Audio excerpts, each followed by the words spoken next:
everybody, it's Dr. Sasheen, and it is raining like crazy, and it has been raining like crazy. I'm not even sure. It feels like a week now, though I'm sure it's not been quite that long. Number one, I do not own the rights to this music. I am listening to Crush by Dave Matthews Band, for those of you who are wondering what that is in the background. It's one of my favorites. Before These Crowded Streets is one of my favorite CDs. Anyway, so today I'm talking about being unapologetically you. And I'm talking about this because there is a lot of, when we talk about the subject of life transition and feeling our energy flow in directions that are authentic to us, we run up against a lot of people who want us to be sorry for who we're becoming and who we want to be and who we're striving to be. And today's brief 4 or 5 minutes is all about being unapologetic about being who you are. Why are you apologizing and constantly being sorry for pursuing the dreams of your life? Why are you apologizing or constantly feeling sorry for pursuing the relationship that you want? Why are you apologizing or constantly feeling sorry for not wanting to do certain things anymore? Even things that you may have always done, things that may have defined your life for the first 10, 15, 20 years, but all of a sudden it just doesn't fit for you anymore. And so you just go, I don't want to be that anymore. It is hard, and I think it's disingenuous for the self-help industry, for even, not just the self-help industry, but for those of us who work in energy. I think it's really hard and disingenuous to say to people that, this transition and this change should feel smooth and it's going to be easy, and it's, it could be tough, but you just have to keep going. We have to remind people to stop feeling like they have to apologize for just wanting the right to be who they are in the new space that they are inhabiting. So let me give you an example. Right now, my work is really focused on helping women transition through divorce. That is a space that we move through where you have to start shedding who you used to be. Who you were when you got married is a whole lot different than the woman you've become as you're going through a divorce. And who you are going through a divorce may not be the person who comes out of that divorce. That happens to all of us. Who you were when you started your journey as a mom or a dad is going to be light years different than who you become when your kids are going to leave the house and go off to school when they're 5 versus when they're 18. And somewhere in the journey of life and in the transitional journey of our own lives, we start apologizing for not continuing to hold on to the shells that no longer fit us. We forget that we are the snail, the hermit crab, who sometimes outgrows the shell and has to find a new home, and we don't have to find the exact same home that we used to live in. We can unapologetically say, I used to like this really pretty plain white shell, but now I want a 4-story blue aquamarine with some hints of green shell because that's who I am now, and I'm not sorry that that's who I've become.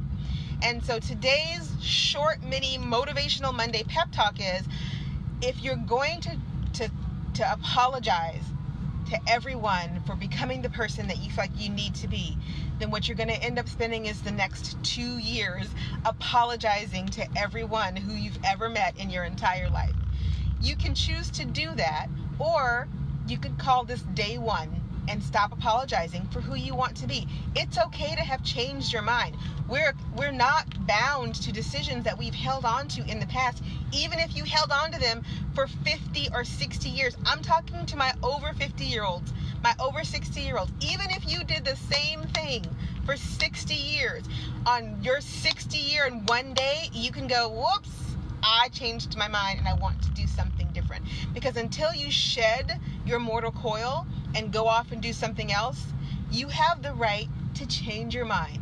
And you can be unapologetic in that mind change. Now, someone's going to poke me and say, you can't go around being an asshole to people just because you've changed and they may not understand it. So you've got to give people time to get used to you.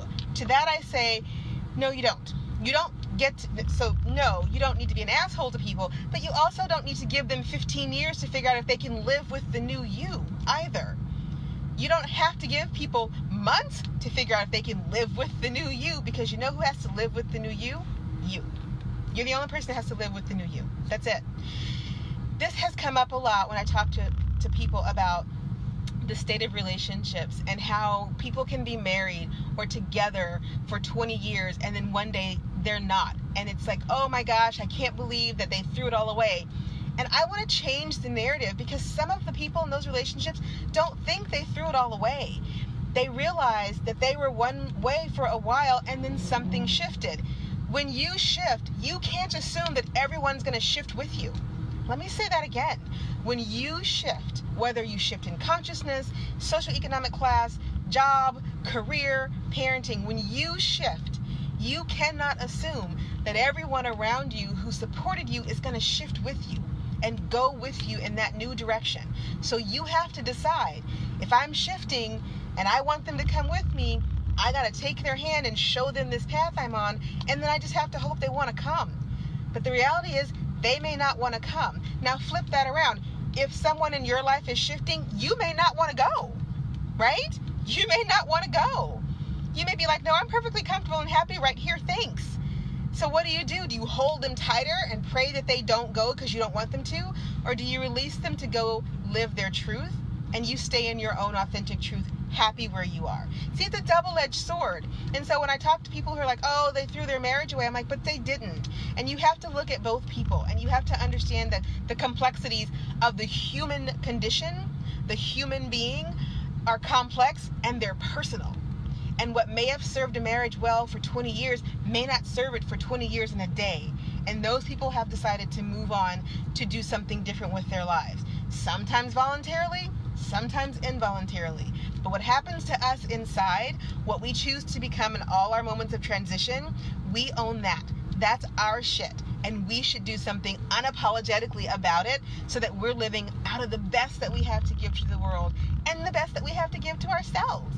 Right? We got one shot at this brass ring. So stop apologizing for the things that you want, for the goals that you have. If they're super huge and super big, you have my blessing, my permission, and my support to pursue them. All right, that's my Monday morning motivation. I hope it finds you well. Hello, I see one lone eyeball out there because Facebook is weird like that. But hello, hello, hello. Drop me a line and say hello. As always, this has been Dr. Sasheen, the Metaphysical Goddess. And for those who do not know me, I work in divorce, mindset, and energy coaching. So if something in this resonates with you and you have questions or comments, drop me a comment below or shoot me an email at support@sasheenmobley.com. Have a fantastic, oh, it's Lindsay. Hi, Lindsay. Have a fantastic day, and I will see you on Tuesday. Bye now.